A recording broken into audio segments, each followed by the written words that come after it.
आजकल जब भी न्यूज़ पढ़ो तब एक नया शौक मिलता है। हर कुछ दिन में कोई ना कोई नई बीमारी की एंट्री होती है मार्केट में। कभी कोई नया वायरस आ जाता है, कभी उसी वायरस का कोई नया वेरिएंट आ जाता है। कुछ नहीं तो जिन बीमारियों के केसेस देश में पहले कभी नहीं देखे गए या बहुत सालों से नहीं देखे गए, वो भी अब सामने आ रहे हैं। जैसे वेस्ट नाइल फीवर। हो सकता है आपने इस बीमारी का नाम पहले कभी ना सुना हो, पर हाल फिलहाल में केरला में एक 47 साल के आदमी की इससे मौत हो गई। इसके बाद राज्य स्वास्थ्य विभाग ने अलर्ट जारी किया है। साल 2019 में भी वेस्ट नाइल फीवर के कारण एक आदमी की मौत हो गई थी। वेस्ट नाइल फीवर एक तरह के मच्छर के काटने से होता है, जैसे कि मलेरिया, पर दोनों में थोड़ा फर्क होता है। सबसे पहले ये समझ लेते हैं कि वेस्ट नाइल फीवर होता क्या है। वेस्ट नाइल फीवर एक वायरल इन्फेक्शन है जो मच्छर के काटने की तरह होता है, मच्छर के काटने से होता है। जैसे हमें मलेरिया और डेंगू बुखार होते हैं मच्छर के काटने से, वैसे ही वेस्ट नाइल फीवर है जो एक वायरल बीमारी है जो कि क्यूलेक्स नाम का एक मॉस्किटो होता है, उसके काटने से हो जाती है। मलेरिया हमें एनोफ्लीज के काटने से होता है, डेंगू हमें एडीज मच्छर के काटने से होता है, और वेस्ट नाइल फीवर हमें क्यूलेक्स मॉस्किटो के काटने से होता है। वेस्ट नाइल फीवर एक्चुअली एक इन्फेक्शन है जो पक्षियों में देखा जाता है। ये एक वायरस है जो बर्ड्स में सर्कुलेट होता है, और अगर क्यूलेक्स मॉस्किटो वो बर्ड को काटे और फिर वो ह्यूमन बीइंग को काटे तो वो वायरस पक्षी से इंसान के अंदर ट्रांसमिट हो जाता है। और ये वायरस कुछ और एनिमल्स में भी इन्फेक्शन कर सकता है, जैसे हॉर्सेस में भी ये इन्फेक्शन कर देता है। तो जो लोग इन एनिमल्स के जैसे हॉर्सेस के क्लोज कांटेक्ट में हैं या बर्ड्स के क्लोज कांटेक्ट में हैं, उन लोगों को ये वायरस स्प्रेड होने के चांसेस ज़्यादा होते हैं। वेस्ट नाइल फीवर जैसा मैंने बताया एक वायरल इन्फेक्शन है, तो हर एक वायरल इन्फेक्शन की तरह इसमें बुखार होता है, सर में दर्द होता है, उल्टियाँ होती हैं, पर जो अलग कुछ सिम्टम्स हैं वो हैं कि ग्लैंड्स हो जाते हैं, यहाँ पे लिम्फ नोड्स होते हैं हमारी बॉडी में, तो इसमें लिम्फेडिनोपैथी हो जाती है, लिम्फ ग्लैंड्स सूज जाते हैं।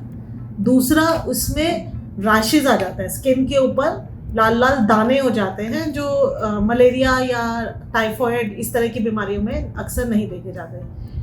कुछ केसेस में जो कि अनकॉमन है, एक में से मतलब 150 लोगों में से एक लोग में, यानी लेस देन 1% लोग में इसमें जानलेवा बीमारी भी हो सकती है, क्योंकि ब्रेन में इन्फेक्शन हो जाता है, मेनिंजेस में इन्फेक्शन हो जाता है और पेशेंट गफलत में या बेहोशी में भी चला जा सकता है।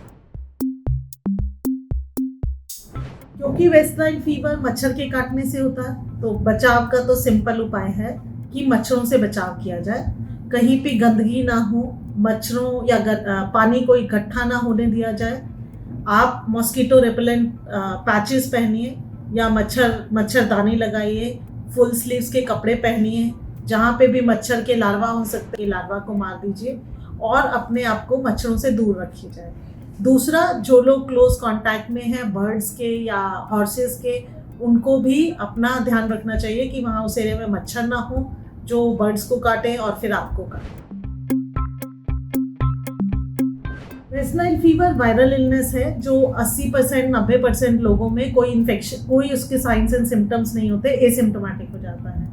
10-15% लोगों में जिसमें इन्फेक्शन होता है उसमें बुखार, खांसी, लिम्फ ग्लैंड्स, रैशेस, ये सब होके ठीक हो जाता है वायरल इलनेस की तरह।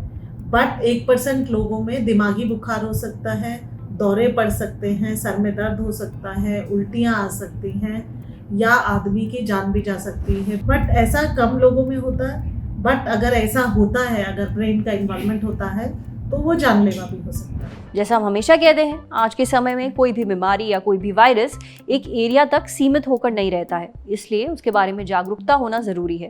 देखिए, घबराने की बात नहीं है, बस सतर्क रहिए। अगर डॉक्टर के बताए गए लक्षण कभी भी महसूस हों तो तुरंत किसी डॉक्टर से संपर्क करें। अब बढ़ते हैं सेहत के अगले सेगमेंट की तरफ, तन की बात। जानिए क्या होती है बल्जिंग डिस्क कंडीशन, जिसकी वजह से होता है कूल्हों और जांघों में बहुत ज़्यादा दर्द। आज के समय में हम में से ज्यादातर लोग शरीर की किसी ना किसी हड्डी या फिर जोड़ के दर्द से परेशान हैं। किसी को घुटनों में दर्द है तो किसी को कमर में। एक कंडीशन है बल्जिंग डिस्क कंडीशन। जैसे कि इस बीमारी का नाम है बल्जिंग डिस्क, जाहिर है ये रीढ़ की हड्डी से जुड़ी बीमारी है। एक बार ये बीमारी हो जाए तो आपके कूल्हों और जांघों में बहुत दर्द होता है, साथ ही इसका असर आपके नर्वस सिस्टम पर भी पड़ता है। साल 2018 में खबर आई थी कि एक्ट्रेस अनुष्का शर्मा को ये कंडीशन हो गई है, जिसकी वजह से वो काफी दर्द में थी। फिजियोथेरेपी लेने के बाद उनकी हालत में सुधार आया। अब ये बल्जिंग डिस्क होती क्या है? हमारी रीढ़ की हड्डी में एक डिस्क नुमा चीज होती है और इसका काम होता है कोई भी झटका झेलने के बाद रीढ़ की हड्डी को सुरक्षित रखना। पर अगर किसी वजह से इस डिस्क पर बहुत ज्यादा जोर पड़ता है तो इसमें सूजन आने लगती है। अब अगर इस सूजन पर काबू नहीं पाया गया तो इस डिस्क में चीरा लग जाता है, कट लग जाता है। एक बार चीरा लग गया तो डिस्क में जो जेली टाइप चीज होती है वो बाहर आने लगती है, निकलने लगती है। अव्वल तो बल्जिंग डिस्क एक स्पोर्ट्स इंजरी के तौर पर देखी जाती है, मतलब ये उन लोगों को ज्यादा होती है जो खेल कूद करते हैं, पर ये उनको भी हो सकती है जिनका बहुत ही हेक्टिक लाइफस्टाइल होता है, दिन भर भागना दौड़ना, ज्यादा देर खड़े रहना या फिर एक ही जगह पर घंटों बैठे रहना। ये उम्र के साथ भी लोगों को हो सकती है, यानी जैसे जैसे उम्र बढ़ती है वैसे वैसे कंडीशन हो सकती है। ये कंडीशन होने के 5 आम कारण होते हैं। पहला, एक्सीडेंट में चोट आना, ज्यादा भारी वेट उठाना या फिर पीठ और गर्दन पर बहुत जोर लगना। दूसरा कारण, अगर किसी परिवार में पहले से लोगों को रीढ़ की हड्डी में दिक्कत हो रही है या इस कंडीशन की हिस्ट्री रही है तो उस इंसान को, मतलब आने वाले जो लोग हैं, जो परिवार में नए सदस्य हैं, उनको भी ये बीमारी आगे चलकर हो सकती है। तीसरी बात, लंबे समय तक गलत तरीके से बैठे रहना या फिर खड़े रहना, इससे भी बल्जिंग डिस्क हो सकती है। चौथा कारण, हमारे लाइफस्टाइल का भी असर बहुत पड़ता है इस पर, जैसे बहुत ज्यादा स्मोक करना या फिर शराब पीना, इससे बल्जिंग डिस्क कंडीशन हो सकती है। इसके अलावा गलत खाना, एक्सरसाइज ना करना और बहुत अधिक वेट गेन कर लेना, ये भी काफी नुकसानदेह होता है। ये कोई कहने वाली बात नहीं है, पर आपको डॉक्टर को दिखाना ही पड़ेगा। वो आपको कुछ सलाह देंगे, जैसे आराम करना, हल्की एक्सरसाइज करना, ध्यान लगाना, गर्म और ठंडी सिकाई करना और फिजियोथेरेपी। साथ ही कुछ दवाएं और सप्लीमेंट्स भी दिए जा सकते हैं। इसके अलावा ज्यादा समय तक बैठे ना रहें, बीच बीच में उठकर चलते रहें, हेल्दी खाएं और रोज कम से कम 40 मिनट हल्की एक्सरसाइज करें। सबसे ज्यादा ध्यान इस बात का रखें कि आपकी रीढ़ की हड्डी पर ज्यादा जोर ना पड़े, समझे? अब बारी सेहत के आखिरी सेगमेंट की, खुराक, यानी एक झकास सी हेल्थ टिप। जानिए 5 हेल्दी फूड आइटम्स के बारे में जो बिल्कुल भी महंगे नहीं है। मुझे हर कुछ दिनों में बहुत हेल्दी डाइट खाने का भूत चढ़ता है, फिर मैं वो खाने की चीजें खरीदने की कोशिश करती हूँ, फिर उनके दाम देखकर मेरे सपने हमेशा अधूरे रह जाते हैं। फिर मुझे लगता है कि शायद यही वजह है कि आजकल हमारी डाइट इतनी अनहेल्दी हो गई है। जंक फूड सस्ता मिलता है और हेल्दी फूड, यानी हेल्दी खाना, महंगा। बर्गर सस्ता होगा पर सलाद महंगी होगी। अब ऐसे में हेल्दी खाएं भी तो कैसे खाएं? पर परेशान होने की जरूरत नहीं है। न्यूट्रिशनिस्ट लवनीत बत्रा ने अपने इंस्टाग्राम पेज पर एक पोस्ट शेयर किया है। इसमें उन्होंने 5 ऐसी चीजों का जिक्र किया है जो हेल्दी भी हैं और बजट फ्रेंडली भी। पहली चीज है बाजरा। बाजरे का आटा बहुत हेल्दी होता है। इसमें एनर्जी, प्रोटीन, सॉल्युबल और इनसॉल्युबल फाइबर, मिनरल और एंटीऑक्सीडेंट्स होते हैं।